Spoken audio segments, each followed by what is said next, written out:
मान्यता के अनुसार जो व्यक्ति वर्ष भर कोई व्रत उपवास नहीं रखता है और वह मात्र शिवरात्रि का व्रत रखता है, तो उसे पूरे वर्ष के व्रतों का पुण्य प्राप्त हो जाता है। साथ ही उसकी पारिवारिक समस्या भी खत्म हो जाती है। उसके घर से गरीबी का नाश हो जाता है। तो माता लक्ष्मी उसके घर में हमेशा के लिए विराजित हो जाती है। तो अगर आप भी माता लक्ष्मी की कृपा पाना चाहते हैं, तो शिवरात्रि पर कुछ खास उपाय कर सकते हैं। इन उपायों से माता लक्ष्मी प्रसन्न होगी और आपके घर पर धन वर्षा कर सकती है। शिवरात्रि पर 4 प्रहर की पूजा अत्यंत फलदायी होती है। शिवरात्रि पर 4 प्रहर की पूजा से सभी प्रकार की कामनाएं पूर्ण होती हैं। इसी दिन भगवान शिव अर्धरात्रि में ब्रह्मा जी के अंश से लिंग रूप में प्रकट हुए थे। कई जगहों पर मान्यता है कि इसी दिन भोलेनाथ का गौरा माता से विवाह हुआ था। इस दिन विधि विधान से भगवान भोलेनाथ का पूजा अर्चन किया जाए तो सभी मनोकामनाएं पूर्ण होती हैं। शिवरात्रि पर घर में पारद के शिवलिंग की स्थापना योग्य ब्राह्मण से सलाह कर स्थापना कर प्रतिदिन पूजन कर सकते हैं। इससे आमदनी बढ़ने के योग बनते हैं। शिवरात्रि पर गरीबों को भोजन कराएं।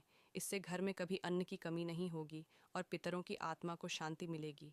पानी में काले तिल मिलाकर शिवलिंग का अभिषेक करें व एयूएम नमः शिवाय मंत्र का जप करें। इससे मन को शांति मिलेगी। शिवरात्रि के दिन आटे से 11 शिवलिंग बनाएं व 11 बार इनका जलाभिषेक करें। इस उपाय से संतान प्राप्ति के योग बनते हैं। शिवलिंग का 101 बार जलाभिषेक करें। साथ ही एयूएम हों जूं सह एयूएम भूर्भुवः स्वः एयूएम त्र्यंबकम यजामहे सुगंधिम पुष्टिवर्धनम उर्वारुकमिव बंधानान् मृत्युमुक्षीयमामृतात् एयूएम स्व भुव भू एयूएम स जूं हों एयूएम मंत्र का जप करते रहें। इससे आपके पैसों से जुड़ी सारी परेशानियां खत्म हो जाती है।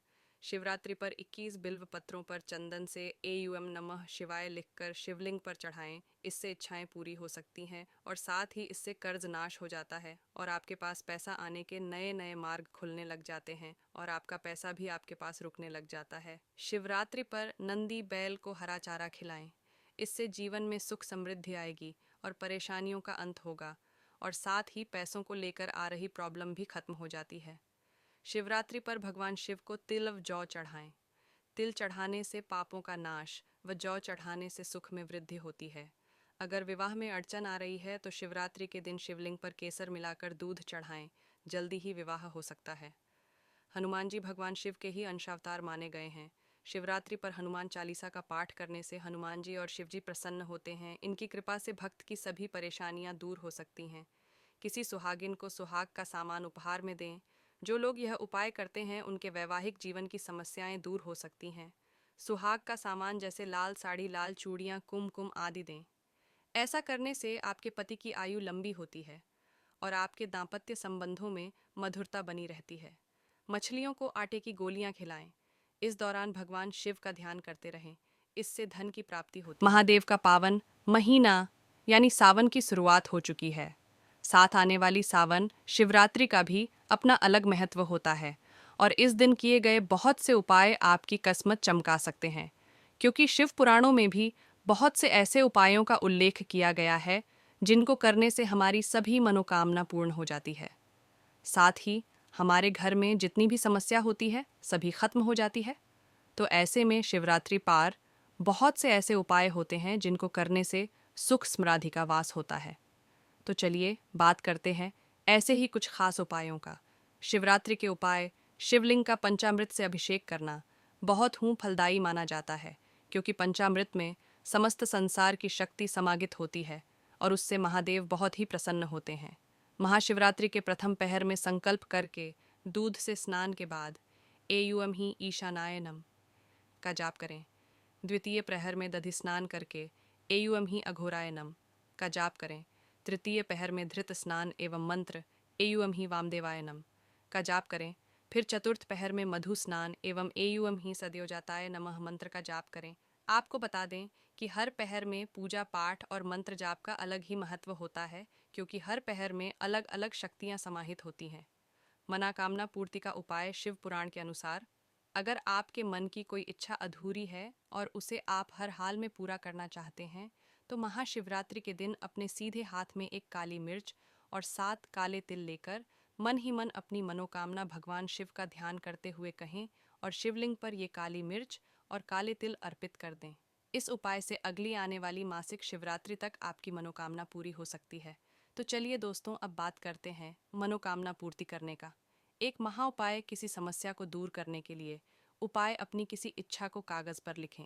उदाहरण के लिए, यदि सैलरी नहीं मिल रही हो, आपको लिखना है, मेरी सैलरी मिल गई है, मैं खुश हूँ।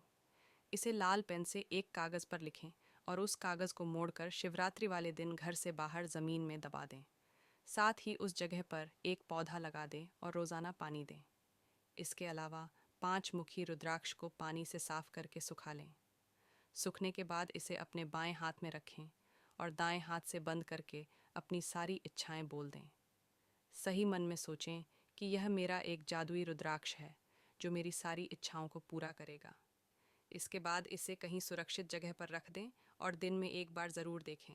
एक काली मिर्च और 7 काली तिल्ली के दाने हथेली में रखकर मन से कामना करें और शिवलिंग पर चढ़ा दें।